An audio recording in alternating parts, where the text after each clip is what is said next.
Oke Pak. Bismillahirrahmanirrahim. Assalamualaikum warahmatullahi wabarakatuh.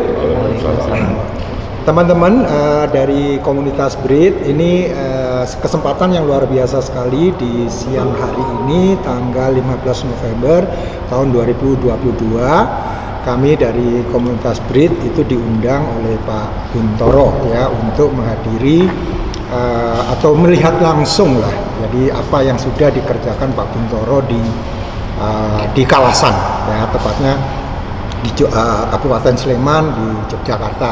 Nah, ini karena kaitannya kita sendiri BRIT itu kan di tengahnya yaitu Entrepreneur Excellence. Nah, kami di sini melihat gitu. Saya ada Pak Bambang, ada Pak Edi, ada Mas Arief, ada Mas Ari dan juga Pak Buntoro yang di sebelah saya ini menyaksikan sendiri gitu ya bagaimana beliau sudah mencoba berjuang ya mempertahankan bisnisnya, dan disinilah kita akan belajar banyak ya, sekaligus di teman-teman di IQ Spotlight ya, karena beliau ini juga aktif sekali ya Pak Buntoro ini di IQ Spotlight, karena kita juga baru membahas hope ya, jadi nanti kita pengen dengar langsung ya dari Pak Buntoro bagaimana kisahnya bisa mengambil suatu kesempatan bisnis yang luar biasa padahal di tengah krisis ya. Kalau krisis kan orang biasanya belum apa-apa udah ya karena ini.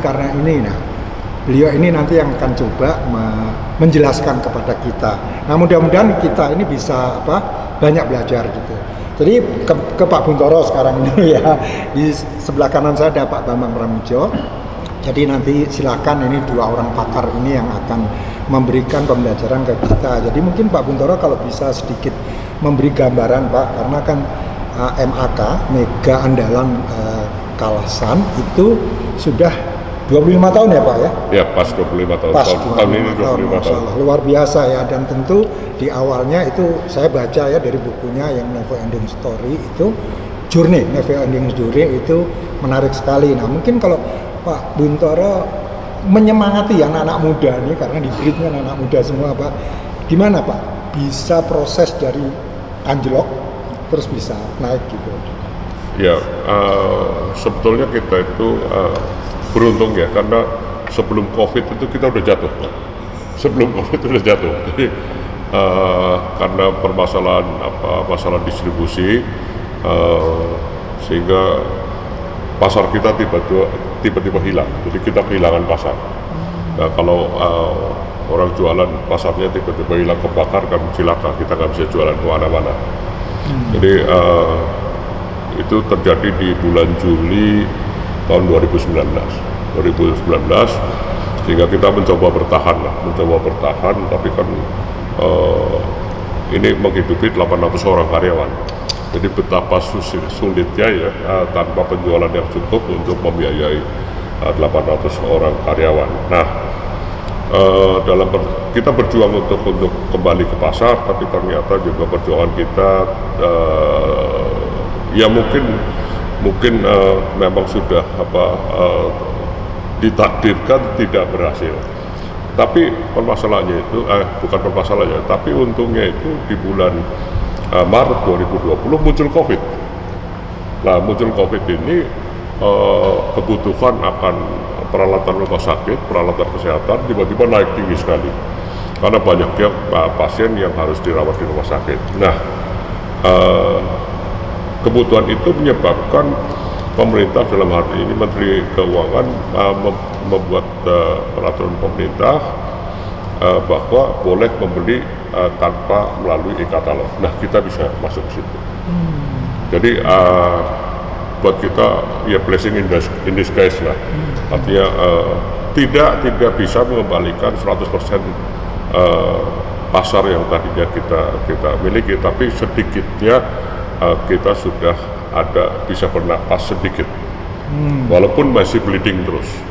Waktu itu masih bleeding terus. Jadi karena kan ya artinya bleeding, dan pada waktu titik nadirnya itu kita itu turun sampai 60%, jadi tinggal 40%. Berarti di bawah kapasitas banget. Di bawah BEP. BEP. Di bawah BEP. Berapa lama itu Pak? Kira-kira ya kalau kita hitung berapa lamanya ya dari 2019 Juli sampai COVID itu. kita sampai BEP itu COVID ya. Selain COVID ada lagi yang menolong kita juga, yang blessing juga, yaitu adanya perang dagang antara Cina dan Amerika. Perang dagang Amerika dan Cina ini menyebabkan sekutu-sekutu Amerika itu mengalihkan pembeliannya dari Cina keluar Cina. Jadi kita bisa bersaing, Pak Bun, bisa bersaing dengan Cina dong ya? Iya, salah satunya. Sebetulnya bukan tiba-tiba, tapi sebelum itu juga di tahun 2019 sudah kita rintis. Tapi dengan adanya perang dagang itu memicu pesanan dari New Zealand, Australia itu dibelokkan ke Indonesia. Oh, oke. Ini menarik, Pak, soalnya nanti saya juga mau minta tolong Pak Bambang untuk memberi tanggapan ya mengenai hal ini. Ini Pak, tadi Bapak secara tidak sengaja mengatakan bahwa masalah nah, seolah kayak masalah tapi Bapak konversikan menjadi suatu berkah gitu. Ya, kira-kira begitu. Itu bukan masalah tapi suatu yang istimewa tapi bukan negatif, yang positif. Oke. Tapi pada saat Bapak menganggap itu masalah, kan itu lagi bleeding. Ya. Bapak bakalan tahu nggak di saat COVID itu nanti bisa akan naik atau apa? Kita nggak pernah tahu. Tapi yang kita tahu sebetulnya bahwa kita sebenarnya kan perusahaan ini kan perusahaan, bukan perusahaan marketing atau perusahaan yang fokusnya pada penjualan. Kita fokusnya pada engineering and manufacturing. Engineering manufacturing. Ya. Jadi kekuatan utama kita ya di manufacturing, terutama di manufacturing. Terutama untuk alat kesehatan atau? Terutama untuk peralatan rumah sakit. Rumah sakit. Ya. Oke, jadi spesifik rumah sakit ya. Oke. Jadi dan kembali lagi salah satu yang bisa mengembalikan kita ke pasar di pasar domestik itu juga kita nggak menjual, tapi teman-teman kita yang membantu kita menjualkan. Jadi peran daripada rekan mitra bisnis itu sangat-sangat besar. Karena memang kita dari dulu tidak langsung ke outlet, tidak langsung ke rumah sakit, tidak langsung tapi kita selalu B2B aja. Nah pada waktu kesempatan untuk menjual ke pemerintah itu terbuka, mereka langsung action membantu kita dalam tanda kutip lah, karena menjualkan produk kita. Oke, baik. Jadi memang bisa aja dialami oleh orang lain begitu, misalkan terdampak positif oleh COVID. Tapi kalau tidak ada mitra bisnis yang baik ya, yang sudah dibina lama, juga mungkin tidak berdampak secara optimal. Kira-kira begitu. Oke, baik. Makasih nih Pak Bintoro, ini keren sekali. Mudah-mudahan kita banyak belajar ya. Tapi saya juga pengen dong mendapatkan masukan atau tanggapan ya dari Pak Bambang Pramujo, karena beliau ini, Pak Bambang yang di sebelah kanan saya ini bukan bisa dipalahkan, udah terbukti berhasil ya. Beliau ini membina suatu divisi IPC gitu ya di sebuah perusahaan, dan pasti merasakan jatuh bangunnya ya. Jadi mungkin Pak Bambang, selamat siang, selamat sore Pak. Selamat sore. Jadi pasti pernah jatuh juga tuh. Nah itu Pak, sebetulnya ini seru ya. Jadi Pak Bambang sebagai profesional gitu, kalau beliau pebisnis tulen gitu, beliau ini sebagai profesional, mungkin sedikit tanggapan Pak dari cara beliau tadi menangani secara profesi, karena Bapak juga selain sebagai profesional, bacaan bukunya juga banyak banget. Luar biasa. Monggo Pak, menurut Bapak kisah Pak Buntoro tadi gimana secara singkat atau gini? Ya, terima kasih Pak Gado dan Pak Bung Pren. Saya harus sampaikan terima kasih saya kesempatan hari ini untuk ketemu langsung Pak Bun dan melihat apa yang sudah dikerjakan. Dan kalau kita tanggapi bincang tadi, saya melihat bahwa waktu kita turun dan kemudian naik, itu juga pertanyaan saya tadi. Itu sebenarnya bahwa kalau dikatakan itu semata-mata karena itu faktor luar, itu ya enggak juga. Karena menurut hemat saya bahwa keberhasilan itu bertemunya kesiapan dan kesempatan. Ya, kesempatan ada, tapi kalau kesiapannya ini tidak ada, Tidak bisa. Artinya apa? Pak Bun bisa membuat fee-nya tadi itu hanya menunjukkan, walaupun Pak Bun tadi mengatakan itu kan ada COVID, ada apa, perang dagang, dan sebagainya, tapi ada satu underlying yang harus kita akui bahwa kesiapannya memang ada. Nanti mungkin Pak Bun bisa berbagi cerita bagaimana Pak Bun bisa memanajemen orang yang 800 dalam kondisi slowing down. Bagaimanakah semangat mereka? Udah gitu gajinya harus bayar ya Pak ya? Gajinya harus bayar dan sebagainya. Ini kan sesuatu gitu. Dan satu lagi yang saya ingin tanggapi dari Pak Bun tadi yang engineering dan manufacturing. Itu keren. Artinya apa? Pak Bun memilih produk itu adalah ekor dari engineering dan manufacturing. Kalau kemampuan engineeringnya kuat, manufacturing kuat, produk itu mengikuti. Apakah sekarang produknya itu adalah rumah sakit, peralatan rumah sakit atau produk lain, itu mengikuti.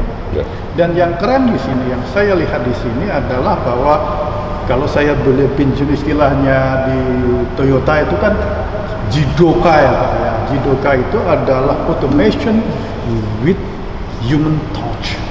Nah ini yang juga dilakukan di sini. Automation with human touch. Ya. Jadi apa? Walaupun menggunakan prosedur yang ketat, peralatan yang canggih, tapi prosedur yang ketat dan peralatan yang canggih, tapi digunakan untuk innovation. Dan itu yang terjadi di sini. Saya lihat sendiri bahwa MAK itu bahkan membuat peralatannya sendiri. Saya lihat tadi peralatan yang fresh dibuat sendiri, tanpa suatu semangat innovation tidak ada. Dan kalau yang tadi itu engineering manufacturing itu sudah kuat, maka produk apa itu tinggal mengikuti market menurut hemat saya. Karena produk-produk seperti ini kan juga fluctuation ya. Apakah peralatan rumah sakit itu masih akan booming? Ya, ada saatnya naik, ada saatnya turun. Tapi memiliki dua capabilities tadi, menurut saya itu hemat saya itu modal yang hebat. Wah, itu menurut saya Pak. Oke, terima kasih Pak Bambang. Ini langsung aja Pak mengenai memanage orang pada saat turun ya. Ya kalau saya mikirnya Bapak kan harus bayar gajinya kan Pak, ya kan? Betul. Itu gimana gitu? Apa masih bisa mikir? Saya sendiri kalau dalam kondisi kayak gitu, mungkin saya nggak bisa mikir Pak. Iya, memang sulit sekali. Tapi saya selalu mengambil hikmahnya aja, positifnya aja. Artinya begini, walaupun kita mencapai titik nadir, kita tetap bersyukur bahwa ada yang masih mau beli. Berarti captive market itu saya bisa lihat ada orang yang loyal, ada orang yang loyal beli. Gitu.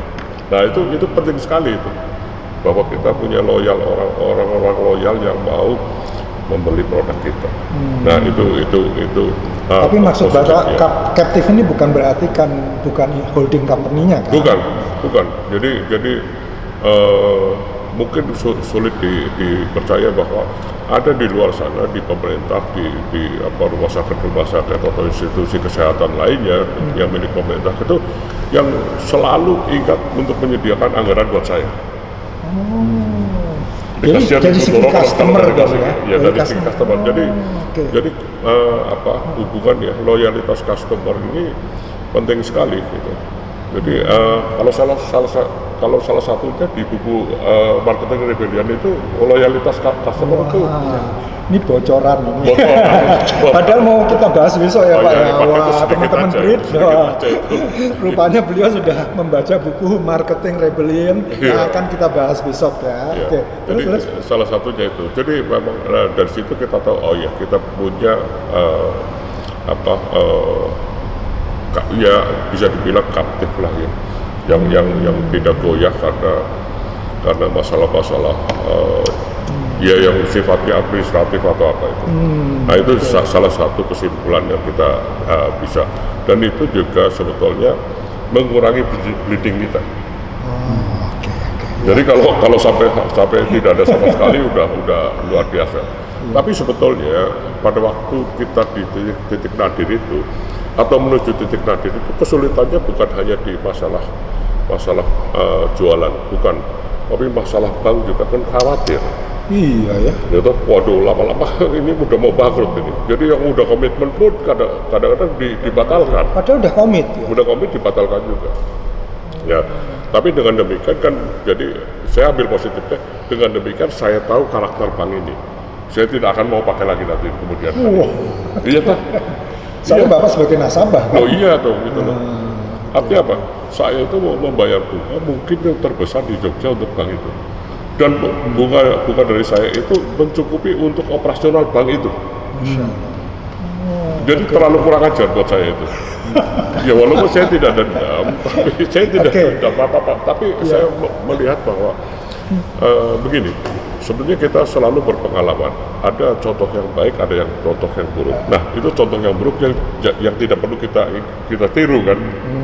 Artinya kan ya kira-kira begitu. Jadi ambil ada positifnya, selalu ambil ada positifnya terus. Nah, dari situ juga artinya ya ini bukan positivity toxic kan. Tapi memang benar-benar positif. Benar-benar positif. Ya. Artinya kita berpikir positif aja bahwa saya tidak tahu juga bahwa sebetulnya COVID itu pada waktu pembicaraan saya dengan direktur di sini pada waktu awal Maret, kita udah putus asa dengan adanya COVID itu berarti double impact. Double impact ya? Iya, kita udah kesulitan karena kehilangan pasar, kena COVID lagi. Saya berpikir iya juga nih. Akhirnya saya bilang ya cobalah membuat skenario hari kiamat, doomsday skenario-nya seperti apa itu loh. Udah tercetus itu. Tapi ya nilalah berbeda itu pada waktu saya balik sana. Kok ada perubahan bahwa pasar terbuka, walaupun celahnya kecil, tapi oke lah, sedikit lumayan untuk mengurangi bleeding. Lumayan, walaupun masih tetap bleeding, kira-kira begitu. Baik. Jadi artinya pikiran positif itu sangat penting, sangat perlu lah untuk pengusaha. Supaya jangan putus asa, jangan jangan ngelokro gitu ya, jangan begitu gitu. Ngelokro ini bahasanya keren. Oke, Pak, memang kita nggak perlu lama-lama dan terima kasih waktunya. Tapi sebelum kita nanti akan rangkum ya, saya juga pengen dengar Pak Bambang bagaimana sih tadi katanya Bapak tadi membangun loyal customer ya. Jadi saya mau kembali ke Pak Bambang. Pak Bambang pengalamannya membangun loyal customer gimana Pak? Walaupun industrinya berbeda, jadi mungkin supaya ini sharingnya jalan gitu Pak. Gimana Pak? Ya sebenarnya memang beda ya, karena customer kita dan customernya Pak Bun ini beda. Tapi prinsipnya akan sama, di bahwa bagaimana kita peduli dengan customer kita, bagaimana kita care dengan customer kita. Jadi misalnya kalau saya boleh contoh, karena kami pernah kerjasama dengan Mitsubishi ya. Pada waktu awal-awalnya mereka menganggap kita itu di bawah kompetensinya, sehingga dia masih meng-hire balas nidam untuk memanage Wika. Jadi Mitsubishi balas nidam Wika. Tapi setelah kita berikan yang terbaik, ini saya juga dari Pak Jim, pokoknya berikan yang terbaik, quality itu nggak bisa diganti, maka dia mulai melihat kita, dan akhirnya pada proyek berikutnya customer itu sudah percaya sama kita. Kalau kita berikan yang terbaik, itu bahwa ia juga semakin mempercaya pada kita. Kalau dulu awalnya kita hanya mengerjakan construction saja, dan kemudian ia memberikan desainnya untuk pekerjaan sipil pada Wika, naik. Puncaknya ini agak sedikit istimewa gitu ya. Jadi pada waktu di satu project mereka sebenarnya sudah mau dengan kita, tetapi ada suatu kendalanya itu adalah budget pekerjaan sipilnya itu dengan anggaran saya nggak nyambung. Dia terlalu kecil ya. Kita sudah berkali-kali sudah berbicara nggak cukup. Apa mungkin dari Pak Bambang terlalu tinggi? Enggak juga. Udah di benchmark Enggak juga. Selidik punya selidik, dia ada salah hitung. Ada salah hitung. Jadi waktu dia menghitung struktur itu harusnya 2 garis begini, itu intake itu, dia lupa dikalikan 2. Ya Allah. Sehingga budgetnya kurang. Nah kemudian karena dia sudah percaya sama kita, ada orang yang menawari lebih murah dari Wika, dia nggak mau. Terus kemudian apa solusinya? Kita duduk sama-sama, mencari solusi sama-sama. mendengarkan sama-sama, dan ini hanya bisa terjadi kalau kedua belah pihak itu saling percaya dan saling menjaga bahwa saya butuh dia, dia butuh kita. Itulah konsep maintaining atau retaining customer kan. Kita saling memerlukan. Keren. Sehingga akhirnya kenapa sih Anda nggak bisa turun? Look, saya bilang ke Mitsubishi, proyek ini akan perlu waktu 2 tahun. Yang harga baja itu sudah resikonya besar. Resikonya besar. Baja lagi ya. Padahal itu kita tidak akan ada price adjustment. Sehingga harganya itu sudah saya hitung dengan price adjustment harga itu. Jadi itu risiko bagi saya. Nah, kalau risiko itu tidak ada, maka saya bisa turun. Sekarang bagaimana kalau risiko itu Anda ambil? Nah, ternyata saya juga tidak bisa. Terus kenapa Anda nggak bisa juga naik gitu? Budget sipilnya sudah begitu. Dia EPC, dia pecah engineering sendiri, procurement untuk mechanical sendiri, sipil sendiri. Budgetnya cuma segitu. Nah, kemudian karena kita saling percaya, saling memahami, saling mendengar, akhirnya jalan keluarnya memang pilihannya bagus. Ya kalau gitu saya ambil risikonya, Anda suka dengan memberikan. Selama itu bahwa saya baru sekali itu mendapat uang muka 70%. Wah, Jadi udah kebeli semua kan? Nah, karena itu kan apa yang saya takutkan itu dipahami oleh mereka. Jadi itu jarang loh Pak, ada proyek 70% nggak ada dalam di dunia ini. Baru sekali nggak ada Pak. Sekali. Tapi kan membeli risiko juga Pak. Iya kan Pak Bun kan 40%, ya 70%. Yang saya ceritakan sebenarnya adalah itu kan ceritanya. Jadi yang ingin saya bagi di sini adalah bahwa saling percaya, bahwa saling mengerti dan saling membutuhkan itu kalau trust terbangun itu pasti. Saya rasa begitu Pak. Kalau kayak sebenarnya kita saya itu kan Emaka itu kan mitra bisnisnya itu sebetulnya kan B2B. Jadi kita malahan berani menjamin gini, you jual barang saya itu nggak pernah akan rugi. Kalaupun you rugi, saya akan tanggung kerugiannya. You tetap saya kasih keuntungan 7%.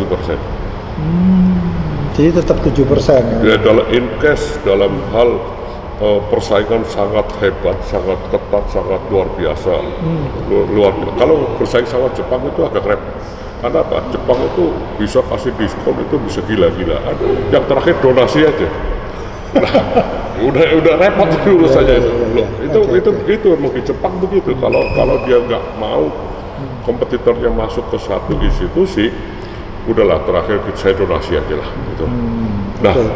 Itu kita menghadapi itu, jadi kita juga harus berani bersaing dengan seperti itu, menjamin bahwa you jual produk kita nggak pernah kantung. Baik. Menarik gitu. Selalu untung gitu. Nah, kira-kira begitu. Ya, baik. Ini karena kita di komunitas buku ya Pak ya. Jadi sebetulnya kalau saya melihat Pak Buntoro ini kan orang yang sudah berbisnis ya, ngapain lagi baca buku. Nah, kalau saya lihat Pak Buntoro suka baca buku, saya nanti juga pengen dengar dari Pak Bambang.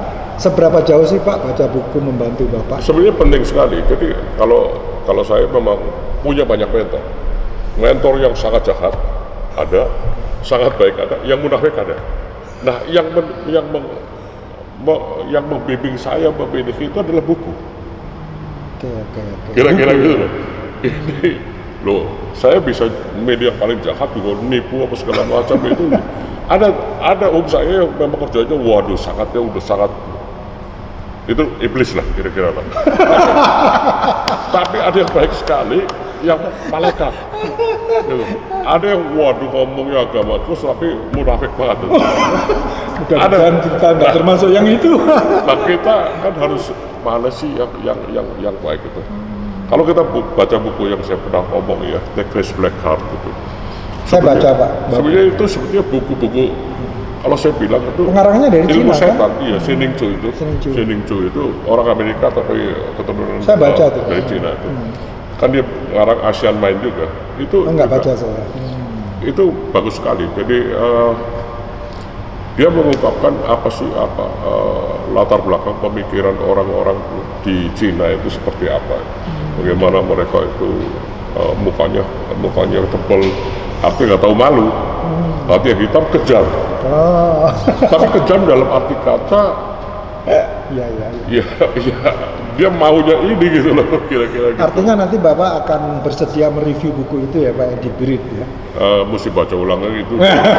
Masih ada waktu Pak, Januari Pak, santai aja. Oke. Kira-kira gitu. Oke, makasih Pak Bun. Pak Bambang, apa pesannya untuk anak-anak muda ini yang di Brit ini loh Pak? Apa kira-kira maknanya buku itu apa sih? Ya, sangat berarti bagi saya karena bahwa buku itu membantu saya memecahkan masalah-masalah yang saya hadapi. Jadi kalau saya ke toko buku, itu saya sudah membawa masalah. Saya punya masalah ini. Kira-kira buku apa yang harus saya Yang bisa menjawab ya. Bisa Jawabannya ada di situ. Saya punya masalah organisasi, saya punya masalah SDM, saya punya masalah tulisannya business development. Kita cari bukunya apa? Misalnya kita ingin merger gitu. Kita mesti merger itu apa sih? Akuisisi itu apa sih? Plusnya apa, minusnya apa? Nah, kita baca di buku itu, kita cari, kemudian kita lihat pengetahuan apa yang perlu kita perhatikan dari buku itu. Jadi buku itu adalah solusi dari permasalahan yang saya hadapi. Jadi saya bukan setiap buku terus kemudian saya beli. Baca ya enggak begitu ya. Enggak. Dipilih ya. Aku cari buku itu. Masalah apa? Aku cari buku itu. Kadang-kadang pas, kadang-kadang tidak. Nah, dengan adanya Brit ini menarik karena saya tidak usah menebak-nebak. Karena sudah dibahas di situ, kemudian ya kalau ini bagus ya aku beli. Ini yang saya perlukan ya aku beli. Kalau enggak, ya enggak. Tapi at least kalau kita mendengarkan, menyimak gitu kan. Kadang-kadang saya bahkan sampai habis pun saya tidak muncul. Padahal saya menyimak penuh dan mencontoh. Itu kan saya sudah tahu ini bukunya ini, kuncinya ini. Kira-kira bagus saya beli apa enggak. Nah, kalau itu bagus saya beli. kelemahan anak muda sekarang itu kemampuan atau literasinya itu rendah sekali. Jadi seperti tidak ada yang membimbing ya. Menurut Pak Buntoro dengan adanya Brit bisa membantu itu nggak Pak? Saya rasa ya sedikit banyak mungkin yang tadinya nggak suka baca kemungkinan jadi pengen baca apa yang benar sih isinya begitu gitu loh. Apa ini dobosannya yang keluar bisa gitu. Iya. Oke, terima kasih Pak Buntoro atas waktunya. Terima kasih juga Pak Bambang. Jadi teman-teman sahabat Brit dan ikut Spotlight ya, karena kita memang fokus bicara sore hari ini nggak usah terlalu lama, tapi yang jelas kita belajar dari beliau ini dari pengalaman real ya di lapangan, plus bagaimana buku bisa membantu. Dan kebetulan kemarin di pekan lalu itu di teman-teman di IQ Spotlight sedang membahas hope, harapan gitu ya. Jadi ini semua sebetulnya karena harapan ya. Jadi Pak Bun ada harapan ke depannya lebih baik, Pak Bambang juga gitu ya. Pak Bambang cerita tentang Wika karena beliau 7 tahun menjadi direktur di Wika, tapi sebelumnya menjadi general manager. Jadi udah lama sekali di Wika dan beliau sekarang komisaris di Wika Bangunan Gedung ya. Nah, mudah-mudahan sesi singkat ini menginspirasi kita semua. Saya sendiri terinspirasi ya, nggak tahu teman-teman, mudah-mudahan ya. Demikian saya akhiri ya supaya ini semua nggak terlalu lama. Terima kasih. Wassalamualaikum warahmatullahi wabarakatuh. Jangan lupa ya besok Brit membahas buku ya ini apa? Rebellion, marketing Rebellion. Ya. Oke. Lupa.